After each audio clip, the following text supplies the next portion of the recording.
안녕하십니까. TMM이 오너 셰프 정선입니다.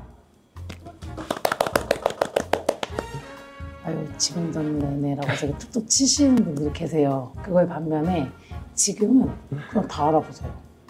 그냥 다 알아보시고 응원해 주시는 바람.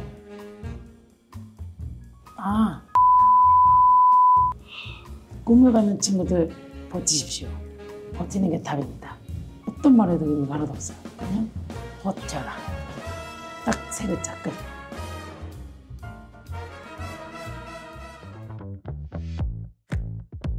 안녕하세요, 제슐랭 가이드입니다. 오늘 소개드릴 곳은 제가 개인적으로 가장 좋아하는 셰프님 중 한 분이신 흑백요리사 백수저로 출연하신 중식의 대가 딤섬의 여왕 정지선 셰프님의 TM미미입니다. 결론부터 말씀드리자면 이 TM미미 이렇게 말씀드릴 수 있을 것 같습니다. TN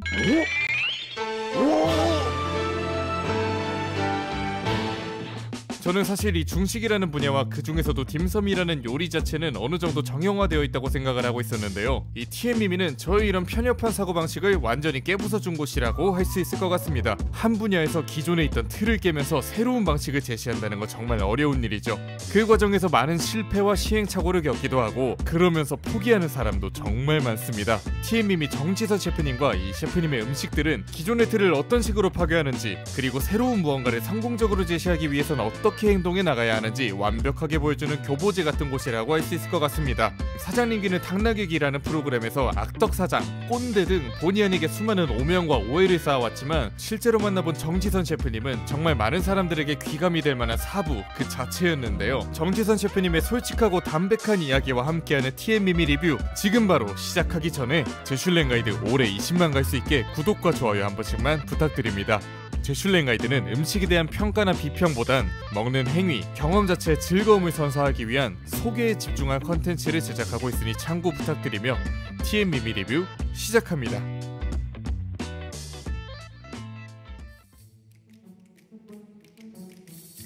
여기는 홍대에 위치한 TM미미, 원래 운영 중이던 본점, 서촌점을 정리하면서 현재는 강남점과 홍대점 두 곳으로 운영되고 있는데요. 참고로 TM미미는 캐치 테이블로 편하게 예약하실 수 있으며 이 흑백요리사에 출연한 식당 중에 워크인으로도 방문할 수 있는 확률이 굉장히 높은 매장이니 괜히 예약이 너무 많다고 지레 겁먹기보단 자신있게 방문에 도전해보셔도 좋을 것 같습니다. 이날은 모처럼 셰프님을 만나뵈러 온 김에 최대한 다양한 메뉴를 주문해보려고 했는데요. 마침 구성이 꽤 괜찮아 보이는 코스 메뉴가 있길래 코스 메뉴에 단품 몇 가지를 더해서 주문해봤습니다. 딤섬의 여왕이라는 그 별명에 걸맞게 코스에도 딤섬 메뉴가 알차게 들어가 있었는데요. 문득 드는 생각이 과연 정지선 셰프님은 처음부터 딤섬에 재능이 충만하셨을까? 왜 하필 수많은 요리사의 길 중에서도 중식, 그것도 딤섬을 선택하셨을까 궁금해지더라고요. 중식을 시작한 거는 대학교 때였으니까 2004년이 본격적으로, 아니죠, 2003년. 한식양식은 많은데 중식하고 일식이 없더라고요. 뭐 하나지? 해가지고 제가 검색을 막 하다가 중국 요리에 대한 정보가 너무 없으니까 어디 유학원에서 중국 요리 연수를 갔다 올 수 있는 기회가 있더라고요. 거기 무턱대고 갔거든요, 일주일. 너무 재밌는 거예요.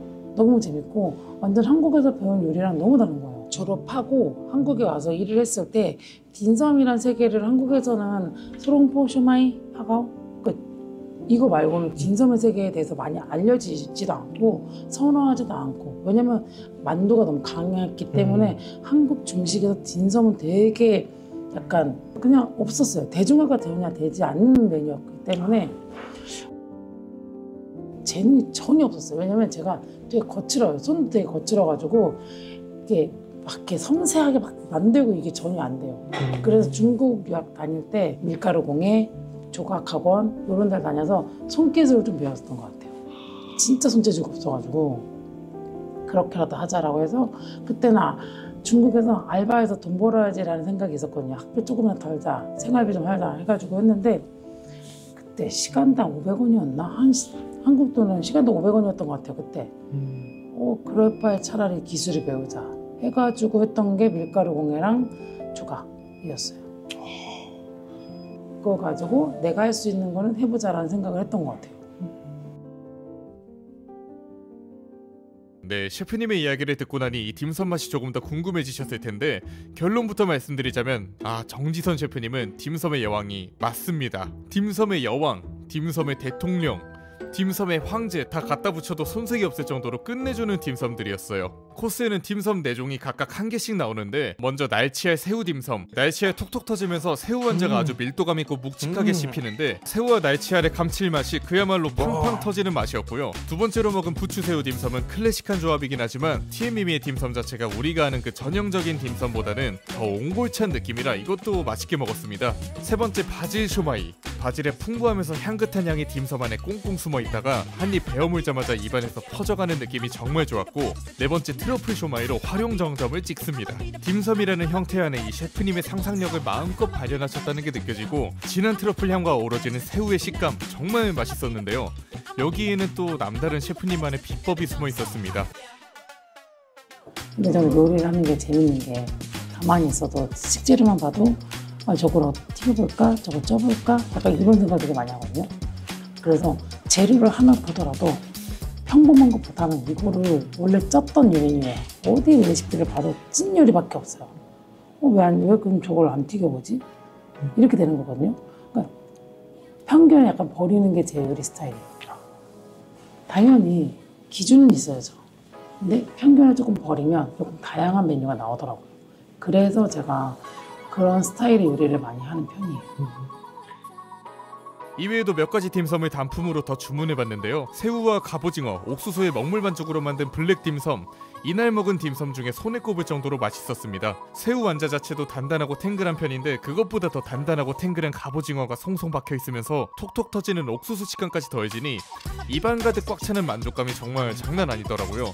창폰도 한번 주문해봤는데 아무래도 창폰은 씹는 식감보단 부드러움에 초점을 맞춘 음식이라 앞선 딤섬들에 비해선 임팩트가 살짝 약하지 않나 싶었습니다. 뭐 잘못됐다는 게 아니라 창폰은 원래 이런 음식이에요. 다음 코스 메뉴로 나온 건 지마 우육 냉채. 지마는 중국어로 참깨를 뜻하고요. 우유, 즉 소고기 냉채라고 보시면 됩니다. 고소한 지마장에 상큼하면서도 얼얼한 냉채 소스, 오이와 고수, 소고기와의 조화가 상당히 좋아 고량주 안주로도 딱 좋은 느낌이었습니다. 이거는 셰프님이 개인적으로 추천해주신 량반채라는 냉채 요리인데 채썬 삼겹살의 량피라고 불리는 넓적한 당면, 거기에 채썬 오이와 겨자까지 더해 상큼하고 알싸하게 먹는 요리라고 보시면 됩니다. 전체적인 뉘앙스는 겨자 듬뿍 넣은 새콤한 냉면과 비슷한 느낌이라 에피타이저 개념으로 먹기 딱 좋은 것 같아요. 다음으로 마늘 새우찜.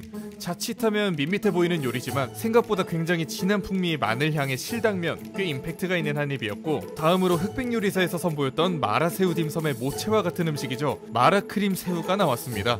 이 마라와 크림, 새우 조합은 예전에 최현석 셰프님의 중앙감속기에서 경험해본 바가 있었는데 TM미미의 마라 크림 새우는 중앙감속기보다 훨씬 직관적인 맛으로 이 크림의 밸런스가 상당히 잘 잡혀있다라는 생각이 들더라고요. 이쯤에서 정지선 셰프님의 흑백 요리사 관련된 이야기를 한번 안 들어볼 수가 없겠는데요. 이미 다른 매체에서도 셰프님의 이야기를 많이 다루긴 했지만 그럼에도 불구하고 정말 재미있는 이야기들을 많이 들어볼 수 있었습니다. 흑백 요리사를 통해서 감수한 게 2가지가 있어요. 첫 번째는 이제 일단 여성 셰프에 대해서 알려진 거. 2번째는 중국 요리에 대해서 알려진 거. 왜냐면 중국 요리가 한국에서 중국 요리 화면에 나온 거 보면 짜장면, 짬뽕, 뭐 탕수육, 뭐 조금 뭐 유산슬 이런 거 나오잖아요. 아니요, 저는 중국에서 그렇게 보진 않았어요. 그렇기 때문에 파스도 중국 요리, 제가 마라 크림 딤섬 살짝 응용을 해서도 다 중국 요리, 육포면도 중국 요리. 그러니까 이런 게 저는 하면서 배운 게 너무 많은데 이걸 알릴 수 있는 기회가 없는 거예요. 근데 오히려 방송을 통해서 그런 걸 알리게 되니까 너무 좋은 거예요, 저는. 되게 좋다. 제 나간 거를 후회를 전혀 안 해요. 너무 좋아요.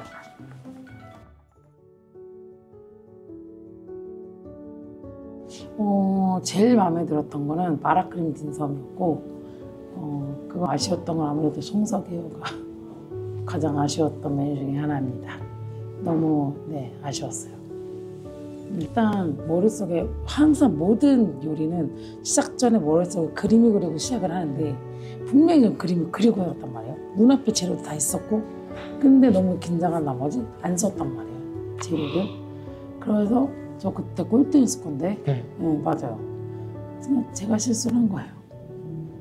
그리고 좀 더 응용하겠다고 소스도 조금 더 다르게 했고 많이 바보 같은 짓 했던 거 아니었나 싶어요.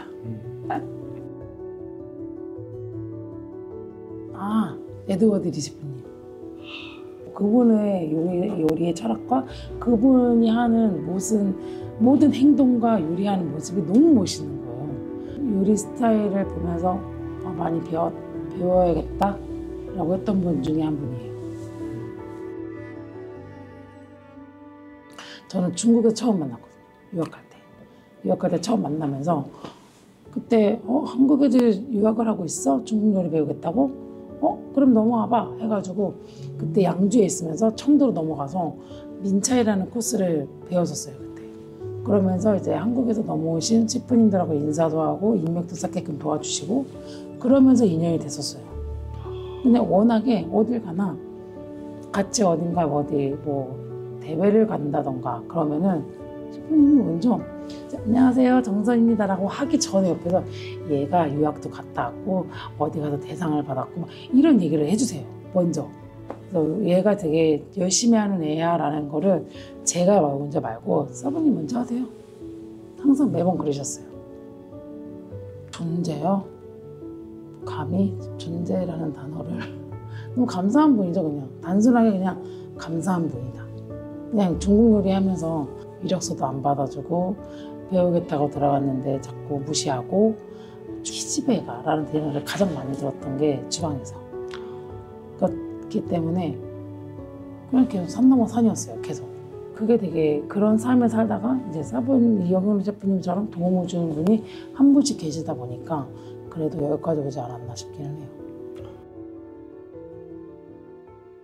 이야기를 들으면 들을수록 내면이 참 단단한 사람이라는 게 느껴지는 것 같습니다. 이 중식에 대한 도전, 여경리 셰프님과의 만남 등 우연에서 비롯된 사건들일지라도 그 우연을 기회로 만드는 건 결국 한 사람의 몫일 텐데 말이죠. 셰프님의 이야기를 듣다 보니 또 요리가 하나 나왔는데요. 이건 코스에는 없는 메뉴입니다. 흑초 이베리코 갈비라고 이베리코 갈비살을 흑초 소스에 버무린 요리인데 이게 정말 맛있다라는 후기가 많더라고요. 직접 먹어봤는데 와 이건 뭐 그냥 할 말이 없어지는 미친 맛입니다. 흑초로 만든 소스는 일반적인 탕수육 소스보다 훨씬 갈무리가 잘 된 단맛과 신맛이 무게감을 확실히 잡아주고 튀김을 한 입 씹을 때마다 부드러운 식감의 이베리코 갈비살과 중간중간 마블링이 터지듯이 씹히면서 만들어내는 그 오독한 식감, 단언컨대 탕수육, 꿔바로우류 중에서는 정점에 가까운 맛이 아닐까 싶은 그런 요리였습니다. 다음으로 나온 코스 요리는 TM미미 철판볶음인데요. 유산세처럼 각종 해산물을 걸쭉하게 볶아낸 요리에 공룡알 같은 미트볼이 하나 올라가는데 이건 앞선 요리들에 비해선 비교적 무난했습니다. 이 미트볼이 주는 비주얼적인 효과 이외에는 딱 보이는 맛 그대로의 맛이어서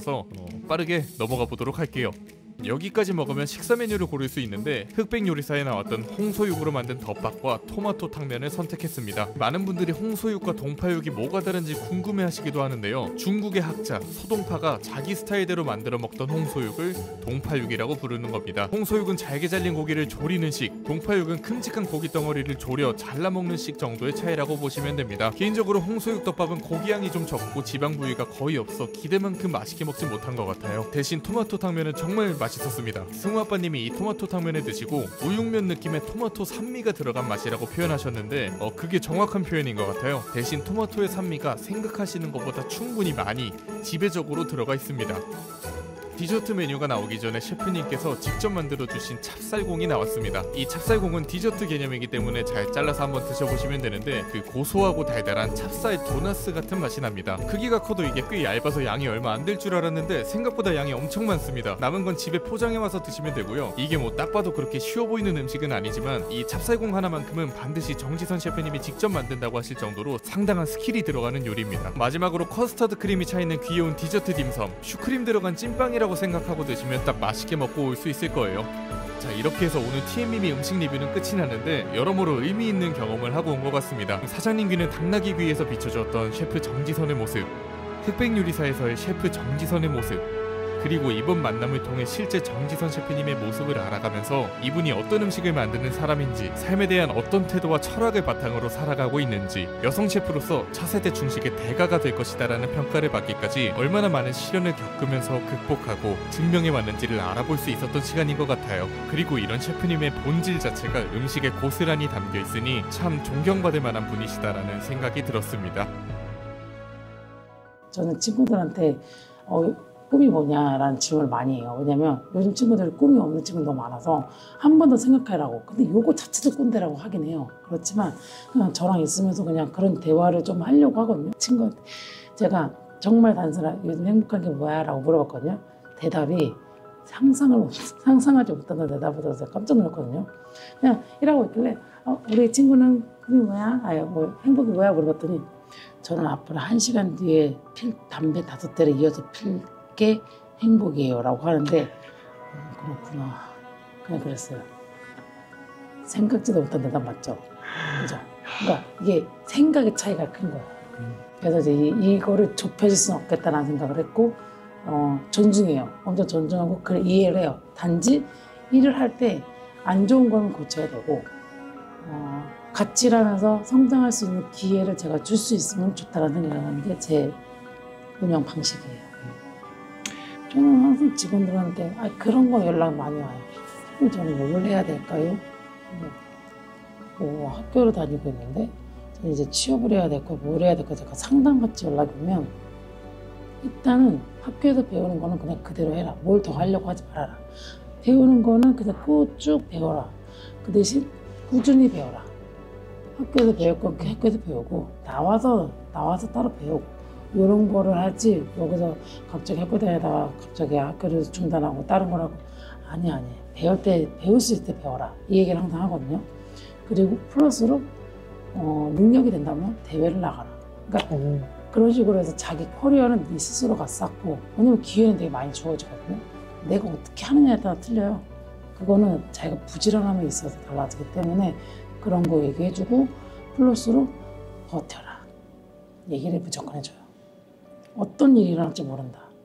진짜 그지 같은 사람 만날 수도 있는 거고 정말 쌍욕하는 사람 만날 수 있는 거고 버티지 않으면은 내 커리어가 무너진다. 울 거면 울어라. 소리 지를 거면 소리 질러라. 근데 무조건 버텨라. 답이 없어요. 그 답은 본인 스스로가 찾아야 돼요. 어떤 말에도 의미가 하나도 없어요. 그냥 버텨라. 딱 3글자 끝. 없어요. 자, 꿈을 갖는 친구들 버티십시오. 버티는 게 답입니다.